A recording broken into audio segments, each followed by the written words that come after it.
Okay, welcome to the PAC's podcast on the 31st. Yeah, August 31st. I'm Tristan, here with my co-host Nick and Lawrence, and Bonjour. we're welcoming Georgia to the show, who I met through your friend Charlie, I think, originally. She's the one who, it was, yeah.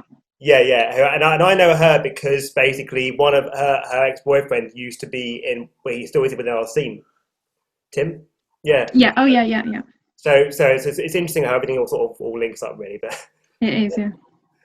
Well, welcome, Georgia. It's nice to have you on. Indeed. Thank you. I'm looking Have forward you to on it. board, Georgia? Yep. So why don't you tell us a little bit about yourself? Yeah. Okay, so I'm a freelance dancer, choreographer, and dance teacher. One of my main jobs is working in hospitals, care homes, and day centres with a company called Academy. And we work with mainly older people, just trying to get them to move a little bit. So especially if they're in a hospital, just to try and change their mood, keep everything a bit more lighthearted. I also do fitness classes through myself and through a company called Mum Dance, which is like 80s dance fitness for ladies who are a bit body shy and want to be in a class really that they feel comfortable with other women in.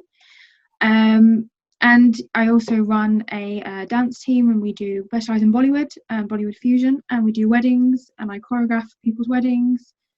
And yeah, we just do lots of different events. And I also work for another company called Step Change Studios, where we do a lot of work and gigs, as well as teaching with recently did college students, and I worked with a boy with autism. We did a dance competition. Yeah, so Wow. bit of a round Is there of anyone you don't work everything.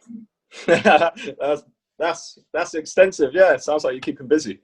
Yes, yeah. You've done quite a few high-profile gigs, I believe.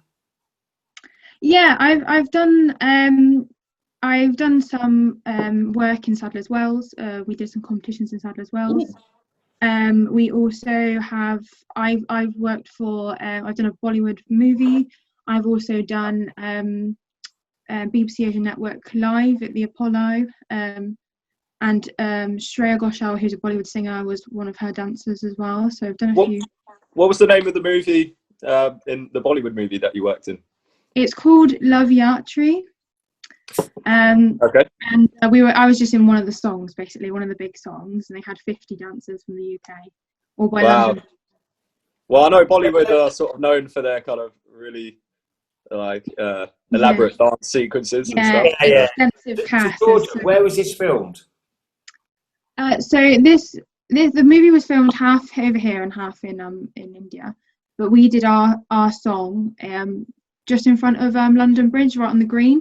Okay, marvellous. Yeah, okay. So took 4 days to shoot in total. Yeah, I read on your website you won an award in 2018 at Sadler's Wells. Is that right? Yeah, I won Best Female in the Bollywood competition. Wow. So where does the interest come from in Bollywood come from? Is it something deeper, or is it just something you like with the dancing? What is it about Bollywood that appeals to you? I just started watching the films when I was younger, coming back on the plane from Malaysia. And I was just bored of all the films that I kind of already knew. So I had a look at the Tamil and Hindi films, and then just fell in love with it and just got back and kept YouTubing things. And I mean, being in Somerset, where I grew up, there was no Bollywood at all. So it was all YouTube that I learnt from, or DVDs that I asked for. But when I moved to London, I then joined the clubs in uni and kept dancing, really. Yeah, Bollywood is a lot of fun. Yeah. It's very fun, yeah. How did you get into dancing originally? So I did ballet, tap and jazz from 3 years old. And then I did a bit of musical theatre, and I just decided that's what I wanted to do, and so I went into college and studied at college, did BTEC in college, and then carried on to university as well. Oh, cool. And so you've consistently danced since you were 3 years old? Yeah. Oh, that's brilliant. I've just done loads of different styles to see what I liked, really. The contemporary is my other main style, but in the moment I work mainly in Bollywood. So contemporary dance, just for novices out there who don't know what it is, like myself, could you explain a little bit about contemporary dance? Yeah, good question. Yeah, so contemporary dance is, well, It's a bit hard to kind of explain because it's very open. It's what people want to see, isn't it? It's what I've heard. It's what people Yeah, so there are contemporary techniques that people have kind of brought through the years, like Graham or Cunningham, that are quite famous, and they're based on like things like ballet. But there's more kind of flow and breadth into contemporary. But it is very how you want to do it. Some pieces are very abstract. Some pieces are more story based. It's very open. Cool. Okay. So what kind of dancing do you do in your therapy sessions? Yeah, good question. Bollywood is the ones that we do. So I work for Academy, and they are a South Asian dance company. Oh, okay. So I go in and do Bollywood with them. So one thing we do a lot is hand gestures, because some of the Indian classical hand gestures are proven to help and prevent arthritis. Really? Yeah, some of the very traditional ones. So anything that's like all of these Can you show things. me? Oh, okay. Yeah, so this is one of the positions. So when you do these, you can feel all your muscles being engaged. Yeah. So this is one that we use a lot. So it's just first finger to thumb. And then our second one we use is we put the middle finger down as well. So you've got 2 fingers onto your. Oh, that's a bit hard. I'm doing that now. And then the other one, which is a little bit more tricky, is a flower. So the flower, you have to turn your palms over. Yeah. And your little finger is going to lead it, and it comes all the way up, and each finger follows. So you're stretching it out. So this is the position you get. It's all about the pinkies. Yeah. Cool. It's all coming from there. Tricky, but, yeah. So a lot of people struggle with that one, but it's just trying to get them to stretch their hands out as much as possible. Yeah. I think like having the individual movement of fingers, it's harder than just sort of, Yeah. So what we tend to do is we do things like just using this with your fingers, or just taking one finger at a time, and then we build it up to. This is actually really cool. So I'm a carer, and I take care of someone who has MS.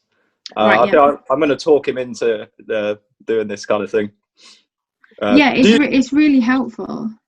Yeah. Do you have people with like neurological conditions like MS or Parkinson's? Yeah. So because I work in a rehabilitation ward in Charing Cross Hospital on a Monday, so that can literally be, I can come across anyone with anything. Yeah. It's so a cool. mixture. And then on a Friday, I work in Newham Hospital in East London. And we go over 3 wards. Mainly those wards are one of them is stroke ward, and the others are a mix, but they're usually dementia patients, and they're in there for other things, but because they have dementia, they're obviously looked after on a certain ward, so they're all together. That's right. So we work with a mixture of people. I think it's really good for people who have dementia to be doing something creative. So it really does help the brain to stay active, and also just to have fun. It does. And also I tend to use in my warm-up with them music that might be a bit more familiar to them, so I get a lot of requests for like Frank Sinatra and that kind of thing. Of course. So that brings back a lot of memories for them, and then I find it eases them into doing more of the Bollywood stuff then, because they've had a bit of a sing along, and then they know they can trust me and that I'm doing something fun with them. And then I get them to do a bit more dancing. You've scratched that itch. The interesting thing is with someone with dementia is they'll often remember things from like the 1950s easier than what they had for breakfast, that day. Yeah, they do. That's very true. A lot of them forget who I am within 5 minutes, but they tell me war stories. They can tell you like what they did when they were 12. Yeah. So are these all much older, these clients that you talk about here, I assume? And much, they were 60s, 70s, 80s? Yeah, mostly 50 plus. Yeah, I did work with one guy once who was on the wall, just the one-off.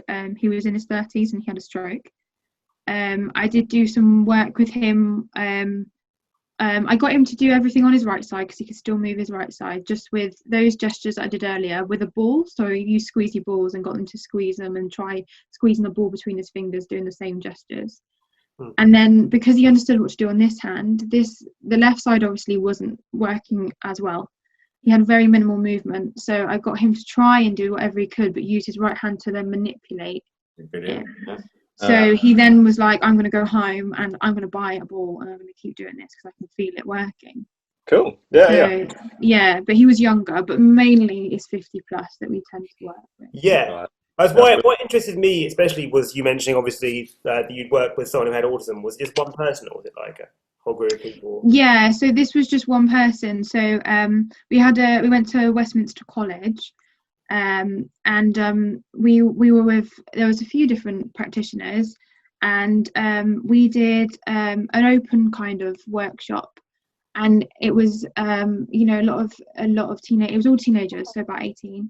And ones with Down syndrome, autism, all that kind of thing. And then we chose some dancers to do a piece with us, so a little duet with us. So this guy got chosen by judges. He already danced a bit. He did a bit of hip hop in his own time because his mum found that dancing was something that he just shone in, and he was very shy. And I couldn't get him to talk to me for the first couple of sessions. He was very shy. But when he danced, completely different person, and he ended up winning. So he was phenomenal. We had this competition. It was televised on BBC News. Wow. And it was just amazing because it was people from all walks of life, teenagers from all walks of life and backgrounds, proving that you can dance whatever. Really. Well, it's interesting because from what you've said, it sounds like most of these people, on some level or another, their condition was still quite severe, and it was able to sort of alleviate through that. It's interesting because I think it'd be interesting to also to imagine what it'd be like for someone like, who is outwardly quite, capable like myself, but has internal struggles. Dance would still be quite helpful, I think, and that would apply to a lot of other people. So what I'm thinking is just interesting how you've thought about how that would be applied to like people whose conditions less obvious, you know what I mean? Because they'd still really benefit from mental discipline of like doing that. You know what I mean? For sure. Georgia, are you familiar with a condition called dyspraxia? I've heard of it. I'm not that familiar with it. It's a balance coordination problem. It's quite a big thing, actually. A lot of people have it. Yeah, I've got it. Yeah, and they struggle with basic sort of movements. Riding bicycles, running is a big thing, and maybe that's something that you could actually really benefit people in. Yeah, definitely, because that could help build up a lot of, coordination help and that sort of thing. Yeah, my friend's son suffers from dyspraxia, and in school sports days and stuff like that, he can't run in a straight line, and so something like that, I think, a bit of coordination, mind and body coordination would be marvelous. Yeah. Well, for me, I thought like I'd use drumming to help me with my dyspraxia, and I've never seen you had dyspraxia. Yeah, like quite mildly. But I was diagnosed when I was a kid. Yeah, I was probably falling in and out of the room, mate. But doing something that is creative and builds your coordination. Yeah, because it doesn't mean you can't have good coordination. It just means that you might struggle with it a bit early on. Yeah, that was kind of my point, and it is really interesting because I think like people in general underestimate the power of that, like physical movement.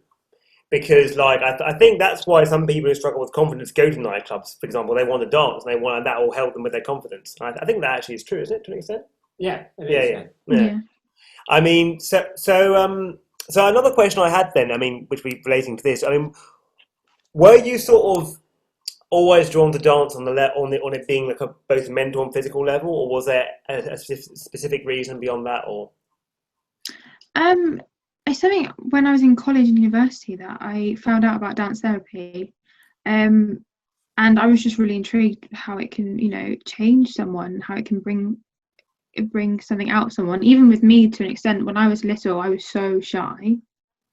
I would not talk to anyone. I wouldn't have been doing, like, even when I was 16, 17, I wouldn't have been doing this now. No way. But dance was always something that when someone put me on stage, even when I was 5 years old, I'd happily do a solo in front of thousands of people, wouldn't care. If they got me to speak, I would run away. And it was something I was just like, speak, you're saying? I mean, like, well, performance. Yeah, I find it easier to move in front of loads of people than to speak. And I thought that was really interesting. And then when I found out about dance therapy, and I met some people that had done dance therapy, or even if it wasn't dance therapy, but things like I do now, I just thought it was amazing to see the change in people, and see what dance, what arts in general can do. Music as well is obviously a big music. When you're at a nightclub, Georgia, are you a diva? Oh yeah, I'm the one in the middle of the dance floor, like doing all the routines. Like, do you get everyone around in a circle? You know, yeah, clear some space. I'm doing my Bollywood. I was that one in the school disco as well, that when like Macarena came on, I'd be like at the front, like, follow me. Like, but if they asked me to speak, I'd be like, no, don't talk to me. Well, I was thinking still doing the Macarena. Macarena, that's really old school. In fact, because I remember that, but I'm a bit older than you, and than Lawrence, and it was like, when was it big? Like 1999? It'd be 96, I think. I remember it just being there. Oh, really? Was it 96? You were born 95, weren't you? Yeah. So like, but I guess like it's still maybe it was still popular when you were like going to like events and stuff and clubs. Oh yeah, it was always in the school discos and stuff when I was, But I was just thinking like how different dance forms evolve over time. Like look from back in the 20s, and obviously you had like swing and that those dance forms, didn't it? That was sort of a thing, and like. Do you think then, from what you learned about it, do you feel that like it's sort of changed culturally, like now from what even from what it used to be when you were younger? Yeah, because I think dance was a lot more like, especially like in the 20s, 30s, 40s, it was a lot more of a social thing, and I don't really see that now. Like obviously in clubbing, there's clubbing, but that's not really dancing. Most people don't dance really, do they? They just kind of jump around, working, and But people don't go out just to kind of go to a tea dance or. Right. In the 30s and 40s, 50s, obviously there wasn't really television or music on television, so people had to go to dance halls. And so they would learn either ballroom dancing. Or later on, or even before that, they'd learn all stuff like what was the 1930s style called? Was it swing, wasn't it? Swinging? I thought it would have been swing. In the 1920s, 30s, they did all. I can't even think what it's called now. But so basically, you had all these environments where people would go and they'd learn the dances and they turn up there and do it. And obviously you had swing and you had jive and stuff like that. But now that all changed with the advent of radio, and so music was into people's homes, and all these sort of clubs closed down, and people weren't able to go out and learn all these actual strict. Dance routines, which is a shame, really. I actually wanted to learn ballroom dancing. I went on a cruise ship with my girlfriend, and they had ballroom dancing lessons on there. When was that? The 90s? Fuck off. I don't know. 10 great reaction. 10 years ago. I think I would love to see you learn ballroom dancing, mate. It's never too late. Yeah. It's never too late. I was dancing with someone who was 102 once in one of the hospitals. What? Amazing. Yeah, he got up. He got up. Wow. I would dance with a 102-year-old. There's something suave about ballroom dancing.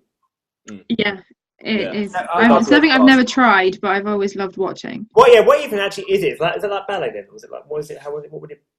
Do you mean like just it's like Strictly Come Dancing? Yeah, a little bit. It's all that sort of stuff. It's actually proper sort of. It's partner dancing. Oh, I have. Yeah, no, I know what that is. I've done that, but I mean, like, not in a strict sense. No, it's different, isn't it, when you do it?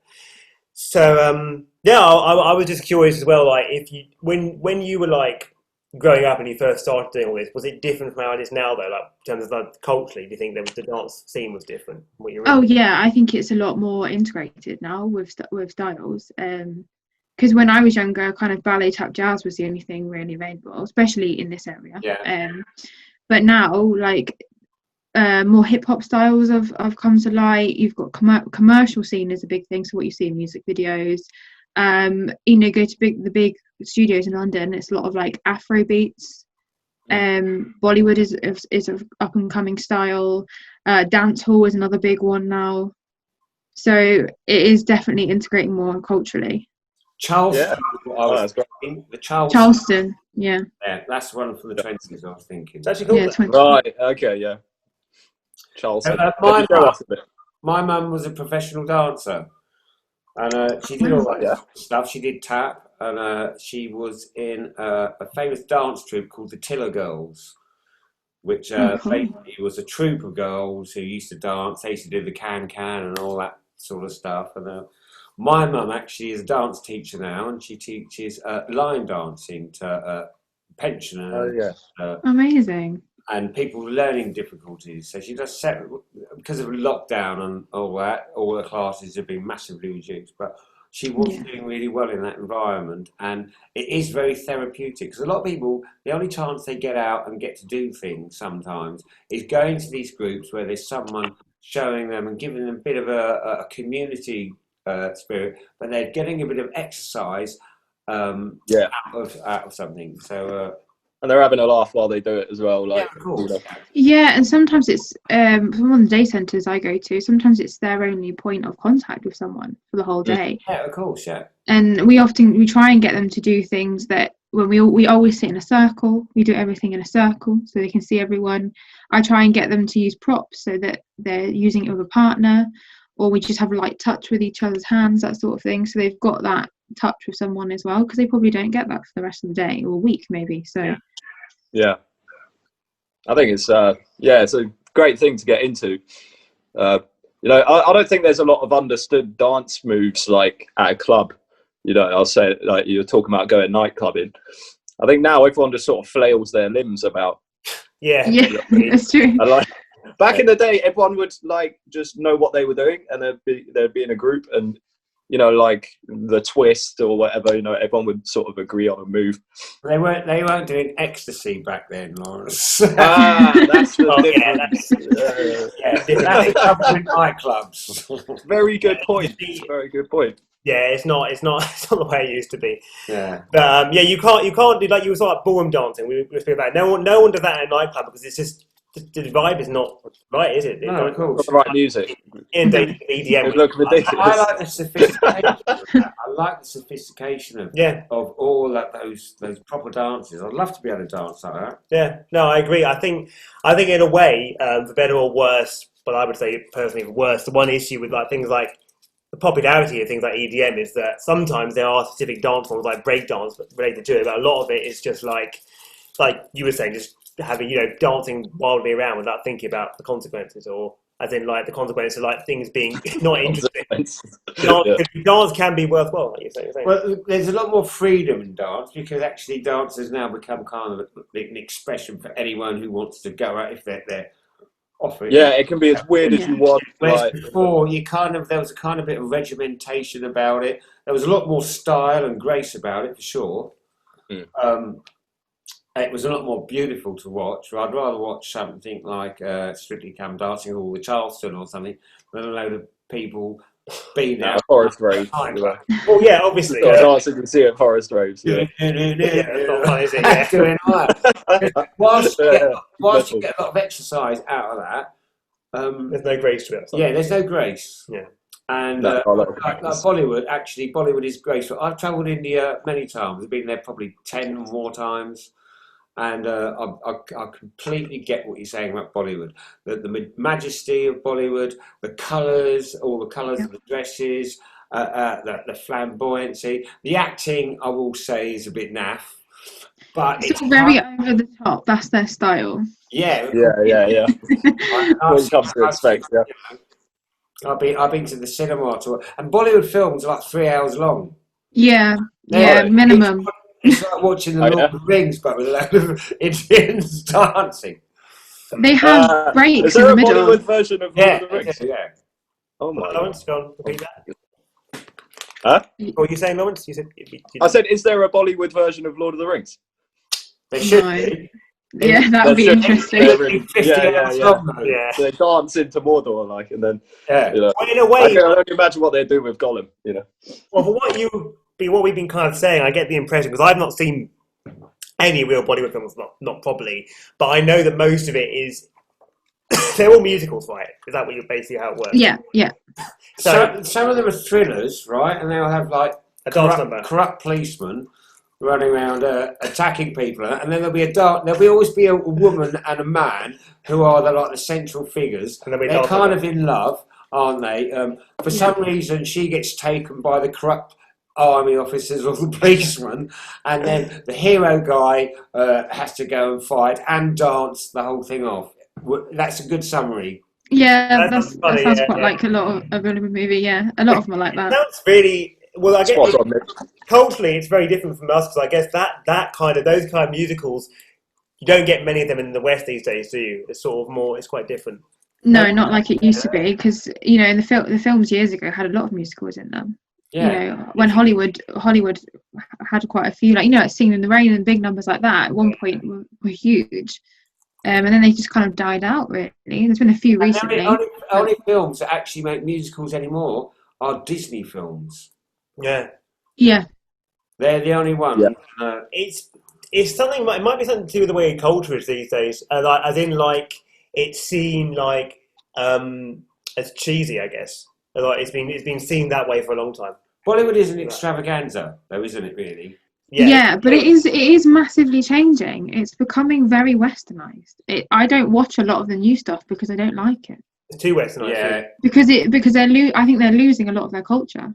I saw a clip actually. I can't remember. It was on the internet, obviously, and it was just a load of special effects with car chases and a guy rolling it like almost like an Indian Tom Cruise shooting loads of people and blah blah. Yeah. Sounds funny though. And it kind of my experience of Bollywood was actually just kind of it was all kind of really low key. The dance sequences and the music sequences were actually the biggest sequences in the film.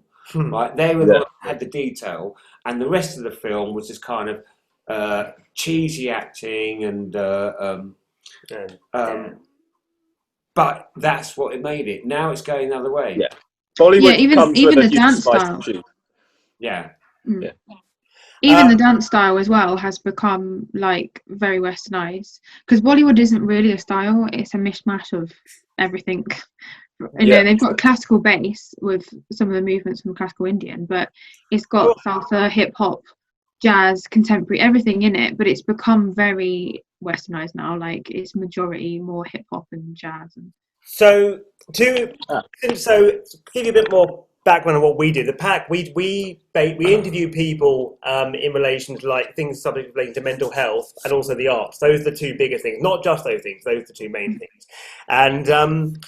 So obviously with the mental health aspect, one thing that's really interesting to us, and we'd like to learn about, I think, would be, do you feel like that there was something specific that drew you to that? Do you want to use dance for mental health for a long time? Was that a new thing? Was that you learning about that? Was that sort of? It's something I wanted to do from college. In college, I had a bit of a problem with my mental health personally.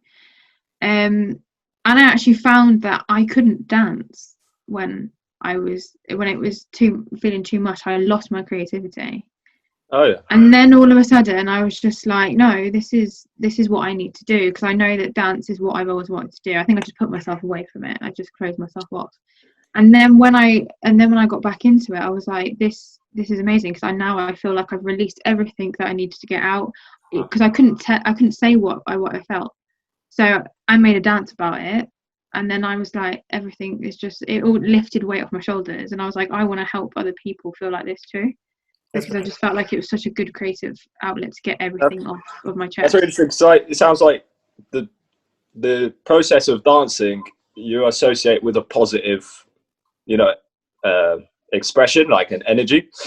And it's kind of like, by doing that again and again, you're just, you're basically, you're not going to get depressed, because every time you dance, it makes you happy. Yeah, it is. It's like my emotional outlet, really. So it's your self therapy. When you dance, it raises you up and it helps your mental health stay like on a good level as well. Yeah, definitely helps. So being that your work is dance and teaching dance. Yeah. When you go out, do you think, I don't want to dance tonight? No, I still want to dance. Because it's a different kind of dancing as well. Yeah. So Yeah. what's your sort of dance when you go out then of an evening? If you're going out with a fellow or your friends or whatever, what sort of dance would you be doing? Or just sort of wherever really. I often go to Bollywood clubs really. Really?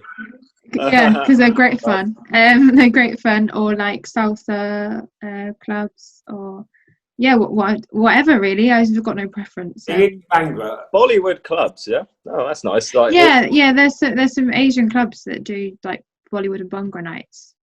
Oh yeah. Oh, Bhangra. Yeah, so I love Bhangra. Yeah, there's well fun. Yeah, it's a hard style, but it's good. Whereabouts in London might we find a Bollywood club? They change location. So there's one particular one I go to, and it's often in different locations. So you just got to kind of find out where it's going to be. But yeah. So is it like just a night of the week where they'll do it, or is it every night Bollywood? No, it was like, I haven't been in like a year, but it was like it used to be like once a month on a Friday. Oh, okay, once a month. Yeah. Yeah. Oh, cool. We'll have to do a PAC event there sometime. Yeah, we can do. Yeah. We'll consider that. Yeah.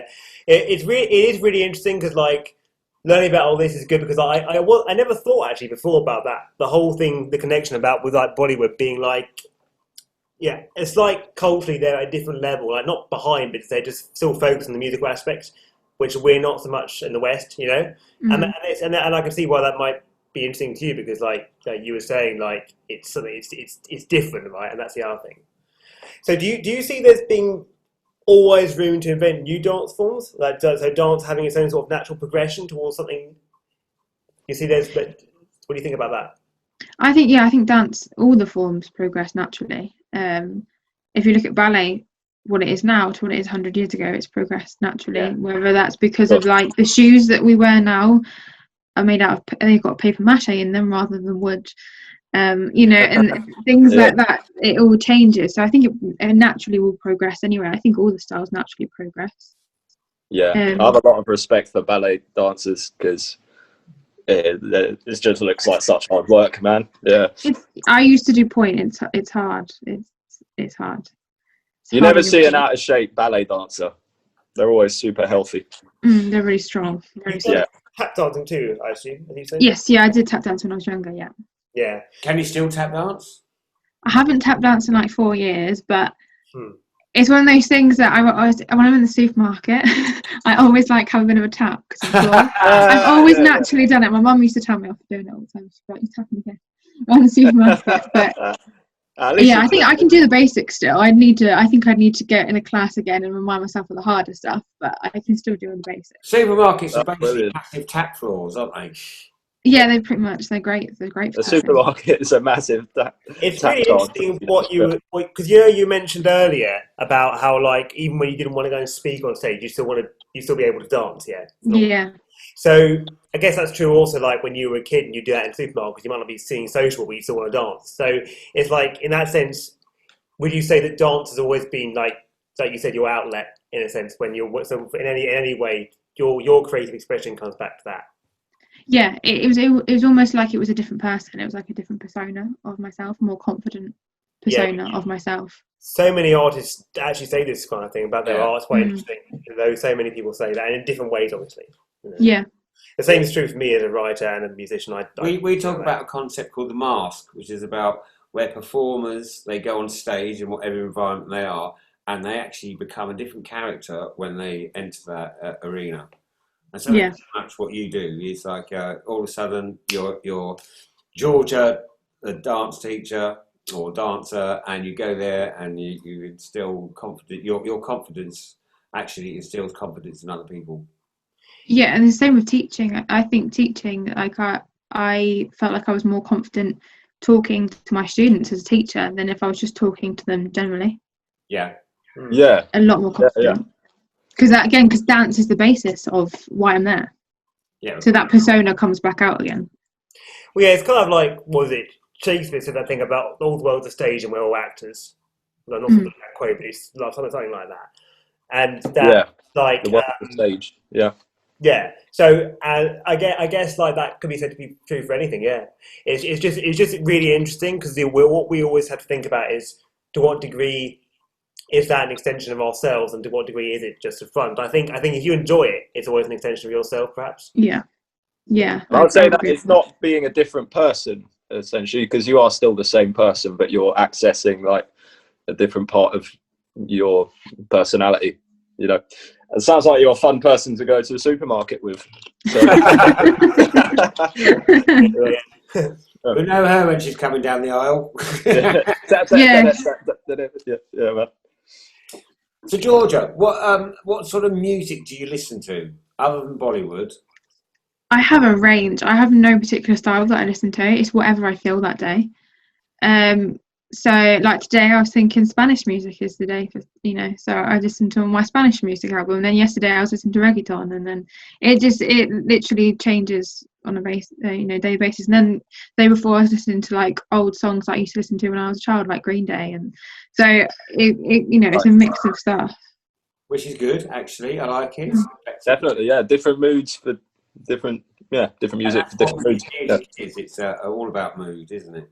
Yeah. I used to, I remember that. I used to do that with listening to certain pieces of music on certain days. I stopped doing that because I realised I was then end up associating that day with that piece of music, which wasn't always a good thing, because the music could have been a lot of different range of feeling. Because I listen to music that's very complex, like classical, jazz, and metal, which has got a lot of different feelings, obviously. So and Backstreet Boys. With that, But with that, what it means is that you can't. If you end up absorbing that mind state from whatever it is from the art, you might end up feeling that way, and that's what I think is interesting as well. I guess the same is true of dance. That a certain kind of dance would probably have a different emotional effect as well. Yeah, for sure. Because like Bollywood's very uplifting. Yeah, I mean, do you? So when you're doing like dance in that level, do you have to ever consciously think about the emotion it's expressing, or what it's meant to be expressing, or is it more of a natural thing? How does it work on that level? So, in the context of like the hospital work and stuff, it's always just very light-hearted. Because we want them to kind of forget where they are. We want them to, just kind of have a bit of fun and not be like, I'm in a hospital ward and I can't do anything right now. I'm stuck in a bed. Yeah, sure. That is, we're very conscious of keeping that feeling of uplifting and togetherness and community, and so it's something we definitely take into context. What sort of response do you get from the patients? Majority are really positive towards it. Some are very tentative, but after a while kind of soften. If it's wards, we're not there for very long. We only kind of spend 5-10 minutes in each room, because we go around for a couple of hours down different wards. So the first week they might be a bit like, I'll just watch. Then the second week they'll be like, oh, she's back. Okay, I'll dance with her this week. Because, but even if they watch it and it makes them smile, that's all we care about. Even if they don't join in, as long as it's different for them to watch it. But I mean, we get some people that don't want to dance, mainly men. Oh yeah. Interestingly, men hate dancing. Well, not all of us, obviously, but like no, but there is mainly men that will refuse. There's always girls on the dance floor. Yeah, it is. It's still seen, I think, as a very girly thing to do. Well, that's part of the. Women tend to have more grace on the dance floor, I've noticed. I don't know, because I think when you get a good male dancer, sometimes they're better. Some of the best dancers are male. But that might be because it's not so commonly done as a man, so you have to try harder, perhaps. Not because of Oh yeah. Like ballet dance. Yeah, I mean, yeah, ballet dancers, male and female, are both really hard, isn't it? Yeah, they're very strong, aren't they? That's athletic kind of level of dancing, isn't it? Ballet dance. Yeah, that's very athletic. Very athletic. So you've done that. You said kind of. Yeah, I did ballet until I was 16. So I got up to the end of the gradings before you go into professional, but I didn't want to carry it on. I just did it because it was a good technique. Yeah. Is it like with music? Is it grade 8 and then? So this one was up to grade 6, and then it goes into intermediate. Oh, okay. So I was not going to go into intermediate because that's when you go on to like professional. But ballet was just something that I wanted to do because it's a really good technique to have for other styles of dance as well. And So. how was, I mean, the amount of control and poise, to do ballet. Yeah, it teaches you a lot about your body. how has ballet benefited your other styles of dancing? I think muscle strength. Yeah. Massively. Flexibility would be another one. Also, just knowing how my body works, because you have to know a lot about all your muscles, and especially for contemporary, it's a really good way to get into contemporary because contemporary is like a step on from that. But you almost have to unlearn some of your teachings in ballet to do some contemporary because it's, for instance, ballet is turned out, and then contemporary can often be quite turned in. Do you still practice some of the ballet movements as exercise? Yes.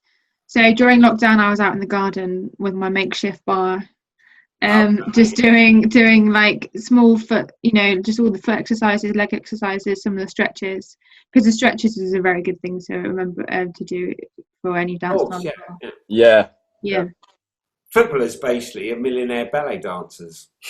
Because they actually train, don't they? In ballet, they actually have ballet lessons. It's all stretching. Do they really? Yeah. Yes, they do. That's why. Oh, that's why. Yeah. Interesting. No, I mean, yeah.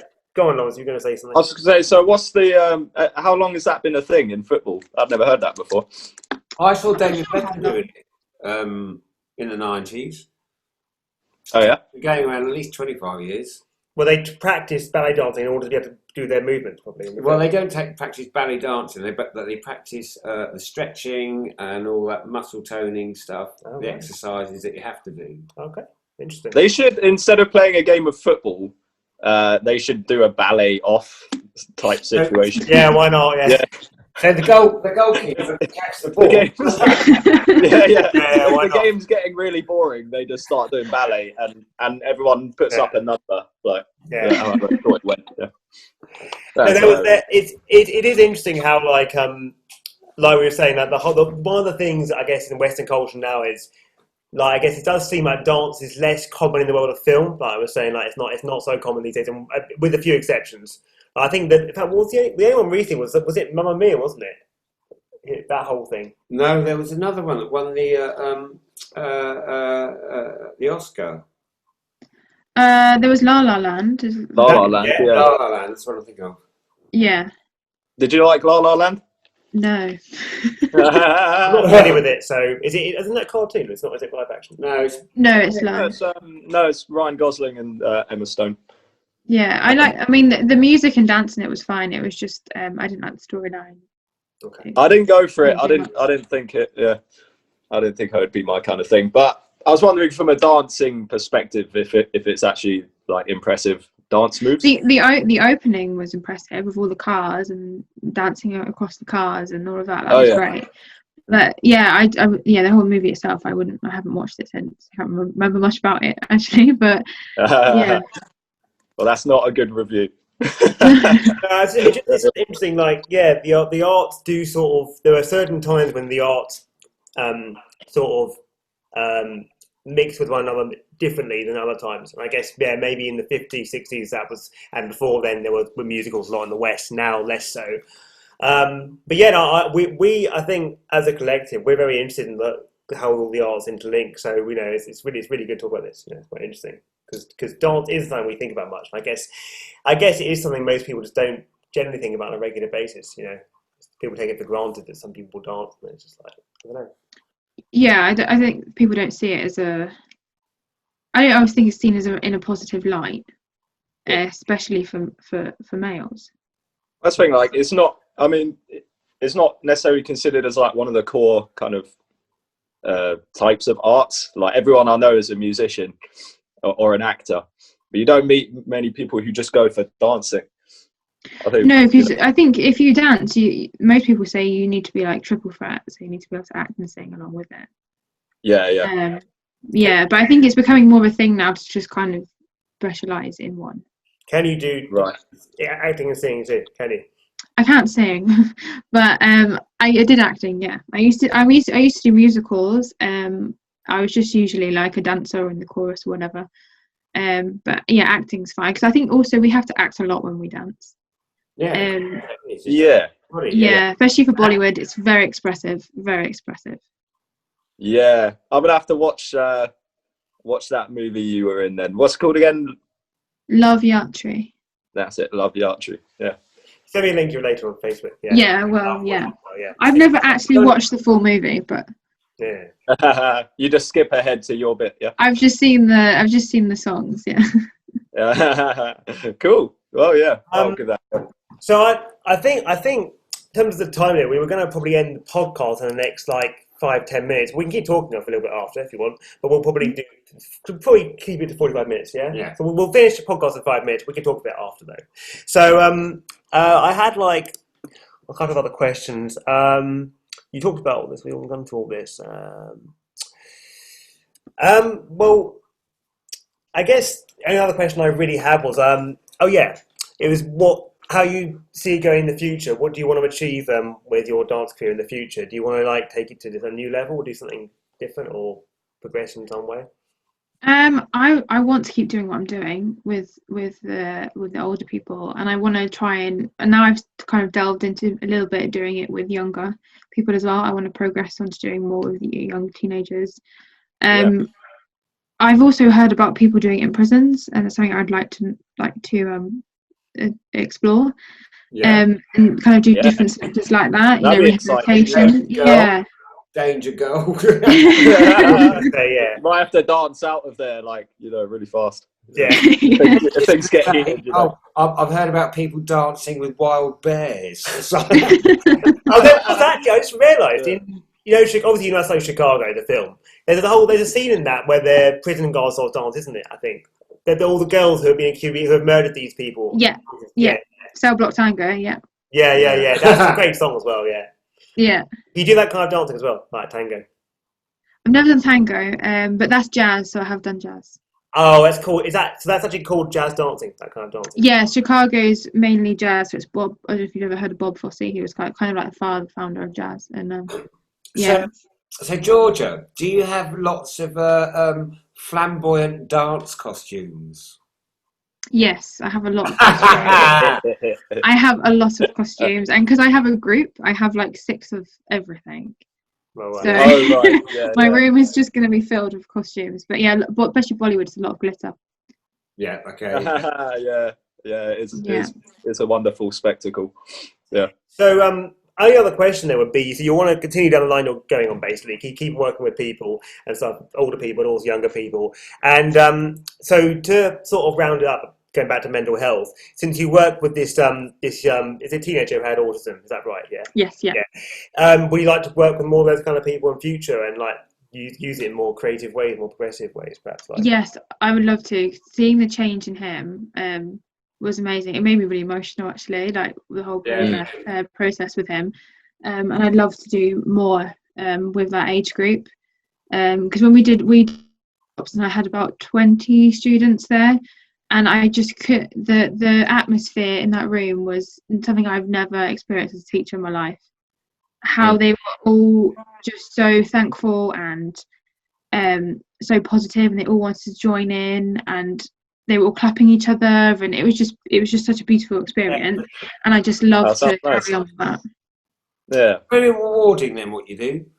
Yeah, I love it. I honestly love it. That's why I want to keep going that way, rather than perform my whole life. I want to do it I think community dance is a big thing. It's often frowned upon in the dance industry. It's not always seen as a very good thing to do, especially when you're young. Dance. What does that mean? So doing things like I do it within the community, rather than just performing or whatever, but doing classes for different ranges of people, that sort of thing. And it's often kind of seen as it's okay, but it's something that you do later on in life. I see what you mean. Yeah. Rather than just because obviously when you're 20s, they expect you to perform and tour and do whatever. But I do a few of those things as well. But the community dance, I think, is really where my heart is, because it's just that whole community base is amazing to work with. Yeah, I think you're marvellous. I actually think you're marvellous, right? Because my mum fantastic. Similar things to you. Different generation, obviously. Yeah, massive different. My mum's 80, so. But she does the same thing, and she gets the same reward because she teaches people with Down syndrome as well, people with mental health issues, the elderly. My mum's really fit as well, so she teaches a lot of people help the aged, and lots of them, you know, they struggle to get out of their chairs, but you know, they do a little bit of exercise with her. Our mum feels so pleased and gets so much benefit from them, and the joy they get just from having that hour's lesson, maybe a week or 2 hours lesson, is rewarding for both of them. And I commend you for choosing that path. Yeah, I think it's absolutely brilliant. What a great form of therapy. Yeah, pretty interesting. And I wish there were more people like you out there, Georgia, who actually just go out there and do things within the community and help the community more. Yeah. It's been really excellent hearing about your experiences and what you do. And it's like it's very similar to what, you know, it's very closely related to what we do, because we're about empowering people through the arts, and dance is obviously one of the arts, a very, very important one. So it's been really good to have you on. We'll continue chatting for a little bit, so we'll keep the call going, but I'll just end the recording in a second. Thank you so much for telling us about all this. We will probably have like something more in depth down the line, and that's really good. Thank you. Thank you very much. Great talking. And we'll have to have you back on at some point in the future. I'd love to. Maybe you can show us some of your dancing. Yeah, maybe. We got to go to a supermarket sometime. Yeah, we can all meet in Asda. Little. Yeah. All right, well, I'm going to end it there. So thank you, everyone. Bye. Goodbye. Bye.